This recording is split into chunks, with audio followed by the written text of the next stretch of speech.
I'm Kay Barnett, and I am the Rebuilding Millennium Park Chair.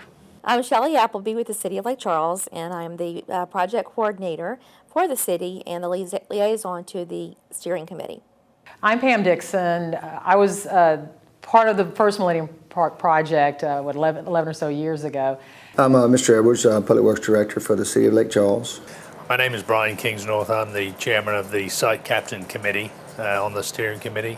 My name is Randy Roach. I'm the mayor here in Lake Charles. The way that all got started was I have family in Southeast Texas, and I was visiting my grandmother I had two sons at the time, and she took the three of us to a park, Tugboat Island in Port Neches, Texas, and I'd never seen anything like it. It was, it had the beautiful wood like we've seen in Millennium Park, and the design was so unique, and the kids could just play and play and play, and they had so many choices with what they could play on and what directions they could take in that park. And it was just an amazing park. I remember showing a lot of people at KPLC pictures, and we gotta go, we gotta take our kids there.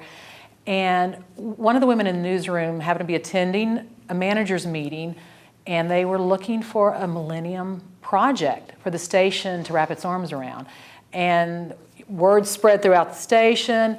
The station loved the idea of trying to get involved in something like that. They pitched it to the city. The city loved the idea, and it just spread from there. It was really easy. I think it was a lot of work, but it was easy to gain acceptance. The project got started when Mayor Mount was still mayor, and as you probably have been able to guess from the project that we're working on right now.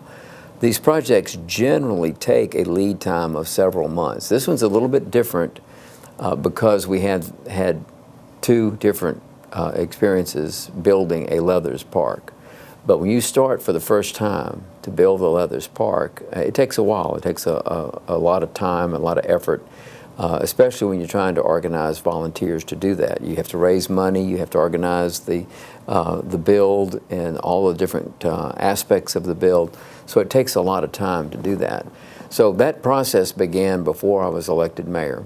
And then after I became mayor, it was about halfway through, I guess, the planning process. The best memories that I have of it was the build up to it, the excitement of all the meetings, all the committees that they put together, and just how excited each committee was to be able to get out there. I guess it was the unknown, and they came back and showed the films of the other places that they had built and done these, and just the community excitement. It was kind of like a wildfire. It just kind of ran through the community, and to have all those people show up and do what they did, I guess that was my lasting memories of it. It was quite a project, and every time I drive by there, I can look at that and say, well, I was a part of that. And I think everybody does. All the community can say that. Everybody was involved in that. Very proud of it. Very proud to show it off. Probably the thing I'm most looking forward to is actually seeing the structure evolve over the days. You start off with just a blank piece of concrete, and then as the days go on, you see the structures, and it's all very well looking at this on paper, but to actually see it, physically see it, and see it evolving, and seeing the people involved in the structure, it's a great thing. When people enter the new Millennium Park, there'll be a pathway, and on that pathway will be bricks from the original playground that people bought, and bricks that people are purchasing for this particular project. And on either side of the pathway are the play areas. And we also have the history wall, because we wanted to make sure we had, in both projects, the history of Southwest Louisiana, and a lot of things in that history we have in the play components. So this type of playground is one that is called interactive, because the children can be on the Crying Eagle's Nest treehouse and go down the Louisiana Hurricane Slide. And then they can go over to the Borealis Rex, the stern wheeler that was here in this area, and then the Hazel that was a ferry from here to Westlake, and then Fort Atkinson. and then maybe even a little village that's an Attakapaw village. The train, because the first train in this area was in DeQuincy, and a man named Arthur Stilwell is the one who brought the trains here. So we have the Arthur Stilwell train. And when you think about Chenault, Lieutenant General Claire Chenault, Flying Tiger, actually is a little plane to play on in the toddler area.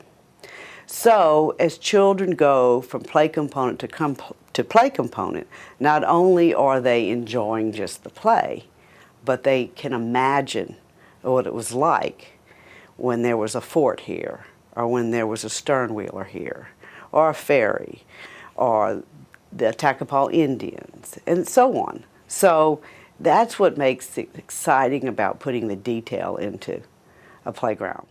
There's something for everyone, and anything that any person that's out there has a purpose, and there's nothing to be afraid of to come out. And if if you can't commit to the time, probably that might be a time factor for a lot of people. I think they might can only volunteer for 1 or 2 hours.